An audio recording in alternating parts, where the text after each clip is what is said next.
Welcome back to the library, dear Wonder. Today, we'll be reading again from Library Wing 1, The Hidden Nest, over to King Shash's Shelf, where the next book we pick up is a story about nature and the thoughts of that nature, brought to the library by Snapdragon. Now, without further ado, let's begin. A Multavian Fable. Before the mountain river reached out to the forest, before the Multavian walls stood mighty, and before the Crow Kings, the Crow Princes hunt for the Arachne Pansophical, there was a brook. There was nothing special about this brook. It bubbled out of the side of an insignificant hill into an insignificant hole full of insignificant water. All around were the mysteries of the Meloth forest, yet the mysteries cared not for the brook. The brook, however, hardly noticed its very prominent trait of not mattering. Instead, enthralled by the simple beauty of the little world around it, the brook marveled at the leaves on the trees softly moving in the wind, at the skeleton that passed it by at the same time every day, and at the faint whispers of spirits past. The best part was the silence. Yes, there were the whispers in the wind, but all faded away in the peaceful sounds of the brook, basking in its own burbling. "Hello, Brook." If the brook had eyes, it certainly would have widened them. The brook scanned the area. Every tree, rock, mushroom, and hole was where it was before. So who broke the silence? The brook called out. "Who said that?" "Over here, beside you," said the diminutive voice. The brook looked down, and yes, there it was. A tiny plant growing right on the edge of the brook's banks. "Hello, Seedling. I'm fairly busy at the moment, so you'll have to excuse me." "Oh, sorry." As it looked back to the forest, the brook felt strange. It could feel the seedling staring. The seedling piped up again. "You don't seem very busy. What are you doing?" The brook almost snapped back sarcastically, but paused. What does it do? One second there's nothing, and the next it's staring up at the stars, just a newly formed puddle, but destined for so much more. It had spent all of its life to get to this point. There must be a purpose to its place. Coming up with the best answer it could, the brook said, "The same thing you're probably here to do. Watch the world around us." Sometime later, a new coating of snow dusted the forest, and patches of ice broke up the stones in the brook as it and the seedling sat in silence. Not long after the first conversation did talking fall out of things the brook wanted to do. At first, the brook had tried to be nice, but the questions and constant talking were so tiring. During this period of silence, the seedling did some thinking of its own. In a facsimile of clearing its throat, the seedling's trunk popped and cracked before saying, "Hello, Brook." This was the 5th time the seedling had tried to start a conversation that month, and the first time it had used the right name. Not Stream or Seam or whatever useless name it came up with. The brook supposed the seedling would keep trying until it was answered, so it begrudgingly prepared itself for another inane question. "What do you want to know now?" Looking again, the Brook realized the seedling was no longer a seedling. The Brook, for all its watching, didn't realize the plant had grown, because in its place stood a hardy sapling, roots beginning to spread into the brook's waters, in addition to forming somewhat of a burrow on the side of land, who was not much for talking, thankfully. Remember when we talked about our purposes? I think I figured it out. A family of rabbits lives between my roots now, and I provide shelter to them, while they provide sustenance to me. Definitely better than just sitting around and watching. The brook sighed. Just because some animal has taken root underneath you doesn't mean you have a new purpose. They're simply passing through and won't remember you. Flexing its branches in frustration, the sapling tried again. You can't deny you have a purpose, though. The same rabbits drink from your banks. Doesn't that mean anything to you? You quench countless animals' thirst. I don't have a say on whether animals drink from me or not. In fact, I don't have to do a thing for this to happen, so how is that a purpose? The simplest answer is that it's not. I exist to exist, and that is how I like it.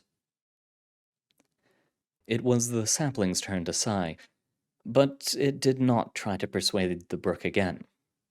At least for now. The brook watched.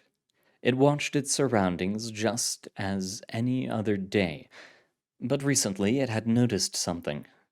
The clouds were forming very interesting shapes today, but stolen glimpses toward the sapling were all it could focus on, despite how hard the brook tried to ignore it.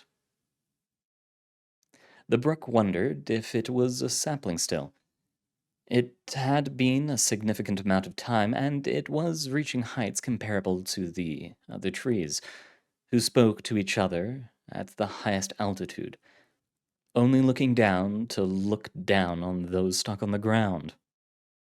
There was no doubt, however, that it wasn't a sapling anymore, so a tree would most likely be the next stage. Growing was still a difficult concept to understand for the brook, but it was pretty sure it had figured it out. Regardless, a woodpecker had the attention of the brook, as it pecked away at the tree's bark. It could hardly believe it, but the thing that had been eluding the brook finally dawned on it while watching the bird. It was bored. Gone were the days of mystery and discovery, when each day brought a new surprise for the brook, instead replaced by all too familiar sights and sounds. The brook thought about speaking to it, but immediately had second thoughts. Would the tree even accept it? The brook had burned quite a few olive branches, even more branches than the tree had when it just started out. Nothing could be done to reverse the flow of time, though, so the brook decided to reach out a branch of its own. Hello, tree. A couple of acorns splashed into the brook's waters and tapped on the forest floor, fallen from the tree's impressive flora. The tree thought that it must be hearing things. The brook had never talked to it first, and yet the tree could feel the attention directed towards it. Hello, Brook. Was that you who said that? Last chance to back out, thought the brook. Yes, it was me, said the brook, almost more nervous than before speaking. It hadn't considered what would come next after saying hello. Not knowing much about the tree, the brook grasped at one of the few facts it did know and said, Are the rabbits doing well? The tree paused for a moment, but responded. I lost track of the generations, but yes, they're doing well. Even you'd be impressed at the tunnels they've constructed. The brook was actually talking to the tree. That was good, great even. But there was something else, an underlying coldness from the tree, chiller than the brook's waters during the coldest winter. The brook thought that perhaps an apology was owed. Tree, I've been rude to you for a long time. I should have given you a chance, and when I didn't, I never truly heard you out. I apologize. The tree's leaves felt like they were changing color, and before schedule, too. Maybe this could be the start of something new. They would have to work at it, but it could work. I'm glad you want to talk. It's strange how lonely one can be when someone is right beside them. Years and years of silence contributed to a less than smooth start. There were long stretches of days where the brook would refuse to talk to the tree, and there were days where the tree refused to talk to the brook.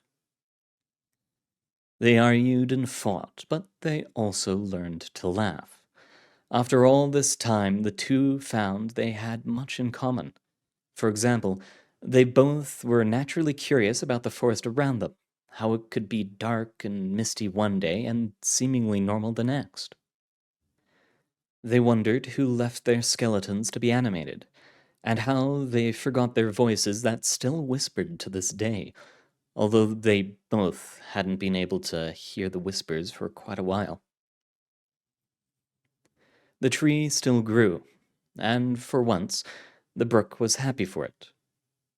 It worried that once it grew to the height of the other trees, it would stop talking to the brook. While the tree still hadn't reached that height yet, the giants took notice of the tree. The tree would tell the brook all about what they speak about, most of which the brook couldn't follow, but there was great celebration when they told the tree it was an eversheen, and it would grow to be beautiful. It was a day like any other, the two silently enjoying each other's presence, when a thought came to the brook's mind. I miss the skeleton that used to pass by me. The eversheen gave the brook a strange look, which it could pull off somewhat well with the hollow that had formed recently. Which one? We've seen plenty of lost souls over time, said the eversheen. The one that would pass by at the same time every day. It just disappeared at some point. The eversheen couldn't help but wonder if the brook was telling a joke. Surely they knew what happened. Both of them had witnessed it, the brook even more so. If I'm thinking about the same soul you're thinking of, then you must have forgotten what happened. The skeleton fell into your waters and the current was too much. The bones were scattered and broken on your rocks. What? It was impossible, the brook reasoned. It wasn't large enough for anything but a leaf to fall in, just to stride across. Before, the brook was somewhat lost in thought, but now its full attention was on the eversheen. Death is nothing to joke about. What actually happened to the skeleton? You and I both know I am too small to even put a dent in bone. The eversheen slowly breathed in, a disturbing experience for any not familiar with the sound, and breathed out. If the brook wanted to get into this again, it was fine by the eversheen. This is the problem with you. While you're aware of your surroundings, painfully aware even, you're unaware of yourself. Why don't you realize you're a... Cutting the eversheen off, the brook angrily responded. Painfully aware? What is that supposed to mean? In case you haven't noticed, there isn't much to do other than be aware of my surroundings, as you so gracefully put it. That isn't the point I was trying to make at all. If you would just listen. The brook's current grew slightly faster. Hold on, let me guess. You need to find your purpose like me. I'm just so much happier and better because I made up some arbitrary rules for existence. Well, I didn't buy it then and I won't buy it now. Its roots flexing in annoyance, the Eversheen decided this wasn't going anywhere good, and it would be better to just drop it. Look, these insults won't help anyone. Let's just agree not to talk about this type of thing. The current moved even swifter. Well, now you get to act all noble, taking the high ground, making me seem like the mean one when you started this. If you can't back up your claims, just say so. The Eversheen lashed out, practically spitting the words. Say it however you want. Noble, high ground, any term works because I have always been more mature than you. Do I have to remind you which one of us had to apologize? Drop it, now. The water was churning at this point, the brook not caring if what it said next was truthful or not. I never meant that apology. I only talked to you because I was bored. The Eversheen's silence was like thunder, rumbling across the clearing, coating the area with a quiet fury. This silence would endure, and in fact would be the last time the Brook and the Eversheen ever talked again. That night, a night unlike any other, a wild wind whipped through the tallest trees. This wind carried with it dark clouds filled with fury, as if it was attracted to the hate that had been shared between the two beings of nature. A flash of light arcing through the sky was all that served to warn the forest below, quickly followed by the storm's roar. Rain slashed through the leaves, pelting the water like a barrage of sharpened stones intent on exacting revenge for an act unknown. The lightning lashed down upon the trees, blackening their bark before the rain snuffed out the flames. The wind did not continue on its way, pulling one way, then changing directions at the drop of a hat.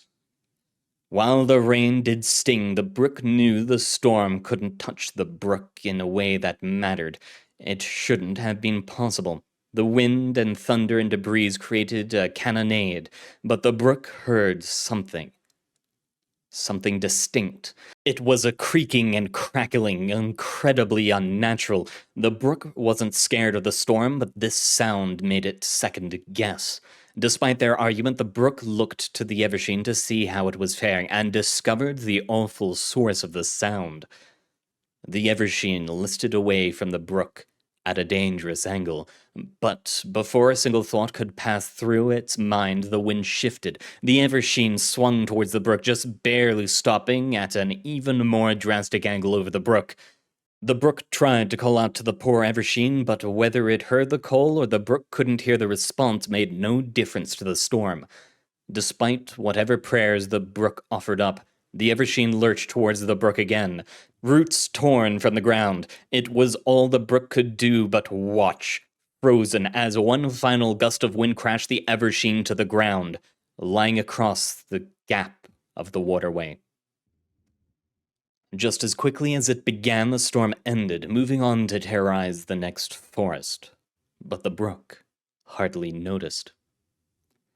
Its view of the sky, half of all its life had ever known, was covered by its other half, the Eversheen. The memory of the argument they had echoed in its mind. That tree could be insufferable, but the silence left behind was unbearable. Quickly replacing the sadness, a bubbling rage came up from inside the brook. Yes, they argued, but no one could understand the centuries, decades even. They had been together, reminiscing on life. It wasn't fair. Almost without the brook realizing it, water began to flow outwards from it. More water than could ever be held by a brook. At first it was slow, a wave of roiling anger, but once the brook realized the pure power it possessed, it became a roar, churning water surging along the lines of the waterway that created a wave of destruction, carrying debris. This outburst felt good, like the destruction rolling through the forest was justified, like everything had to feel its pain.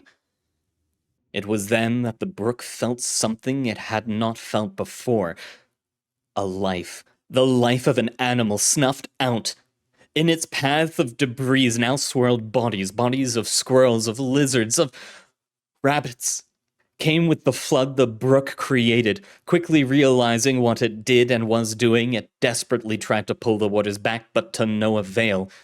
It was as if the water had gained a mind of its own.